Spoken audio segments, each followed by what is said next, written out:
What is going on, guys? Smooth Racing here, back a brand new video, and today we've got our F1 2014 Russian Grand Prix review.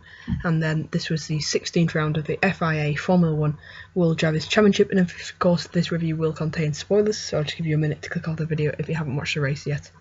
But anyway, I'll tell you the result then. I'm sure you've clicked off by now if you haven't watched the race.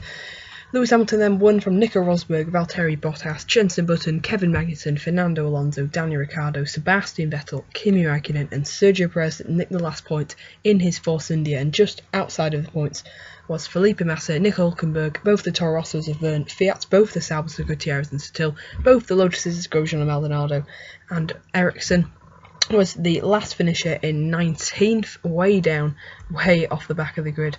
I think he was 2 laps down, maybe even 3. And the retirements then were Kamui Kobayashi and Max Chilton. Kamui Kobayashi retiring on the 21st lap, and Max Chilton retiring on the 9th lap. It wasn't a very good race for either Caterham or Marussia.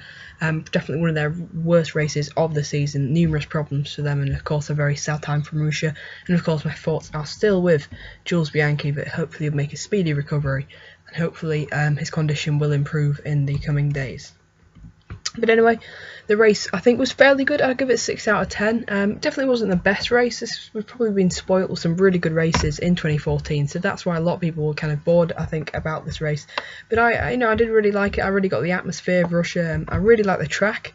I know not everybody is a fan of it, but especially turn 3 can provide some really good overtaking opportunities. And I think even though the cars were spread out, once they did get together, they did find it a way past pretty easily. And there were battles up and down the grid, and of course, if you didn't know, you probably see from some of the pictures, Nico Rosberg had a huge lockup on lap 1 and then was forced to pit after his tyres were pretty much a 50p piece.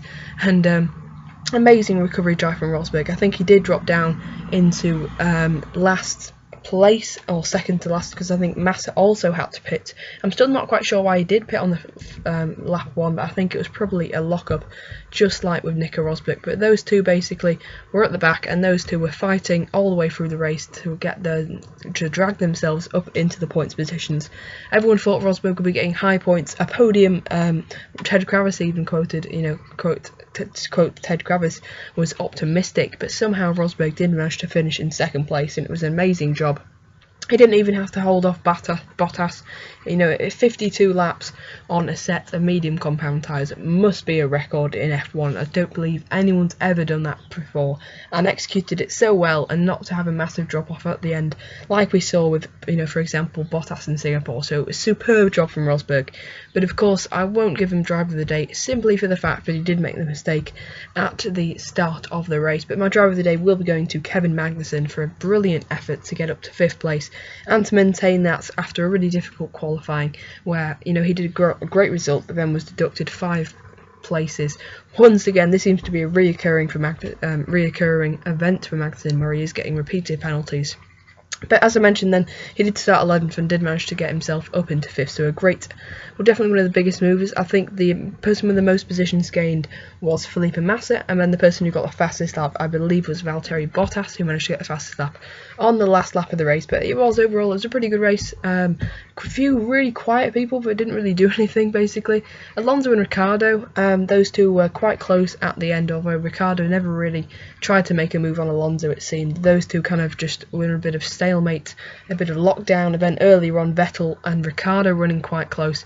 Ricciardo basically asking for team orders, while Vettel, got his head down and really started to pull away. But Ricciardo was one of the first people to pit, and that actually kind of paid off, because he managed to jump Vettel, but he didn't manage to get Alonso, and he didn't really have the pace to catch and pass Alonso towards the end, maybe because, of course, Alonso pitted later. And Fernando Alonso, I think, did lose out to Kevin Magnussen thanks to a really awful pit stop, which I think cost him. I think his pit stop was about 7 or 8 seconds, so a really poor pit stop. Possibly cost him 5th, but I do really doubt he'd be able to keep Magnussen behind, because that McLaren today was arguably the 3rd best car, probably for once.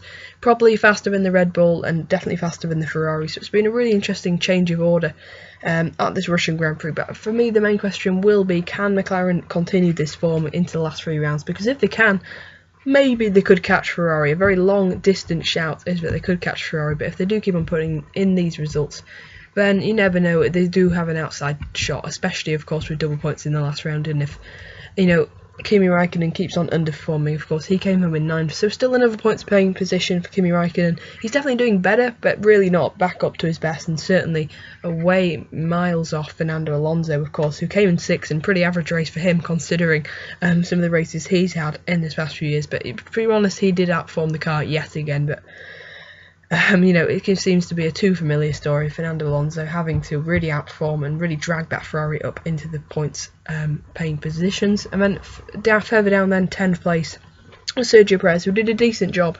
I think he started on the medium tyres, and that strategy did kind of pay off for him. Felipe Massa was pretty disappointing, if I'm being honest. After looking, you know, really racy at the start and just being behind Rosberg, somehow, you know, because he had to pit again because he put the soft tyres on because he started on the mediums. His strategy just really did not pay off. Bit of an error from him and a bit of an error from the team, of course, yesterday. And ultimately it was his qualifying, but really cost him because Massa would have probably easily got 4th in this race, maybe even challenged Bottas. But I think Bottas had already, you know, was definitely one of the fastest guys out there. Of course, you know, proof of that by setting the fastest lap and, of course, now holds the track record. Hulkenberg, pretty lacklustre race from him. He was right behind Massa, but of course, once again, that qualifying penalty really hampered him. And then we move on to the Toro Rossos, who strangely were in the points. Verne, I believe, at the end of lap 1 was 5th, and Fiat was around 7th. So to make those two drop down to 13th and 14th, you know, had a huge amount of bad luck. Really just no race pace from Toro Rosso, really poor race. Likewise for Sauber, Lotus, Caterham, Marussia. And one last thing, Romain Grosjean did this 5-second stop go penalty for driving into Adrian Sutil. Personally, I'd say it was 70-30 Grosjean's fault, meaning that it's probably not enough to warrant a penalty. Certainly, it was Grosjean's fault, but if it was a warrant for a penalty, I'm not quite sure. But you know, it's certainly a awful race for Sutil and Grosjean. Sutil looking really promising at the start, but then somehow he had to pit. I'm not sure if he had to make, you know, he made contact, but we'll probably never know, as we never really do with any of the drivers. And then just Kimi Kobayashi basically saying Caterham just retired his car to save money, basically. But something's definitely not right at Caterham. But anyway, the next Grand Prix then is 3 weeks away, which is way too long, and it is in America. And the questions for America then is, can McLaren keep up being the 3rd fastest car? Can they keep ahead basically of Red Bull and Ferrari?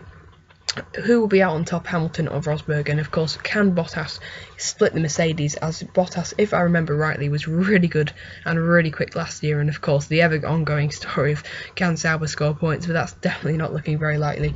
And can Force India bounce back? Because the way they're going at the moment, McLaren are really going to run away with 5th in the Constructors. But anyway, I'm into racing, then be sure to let me know your race rating and drive of the day down in the comment section below. But I'll see you guys in my next video. Goodbye.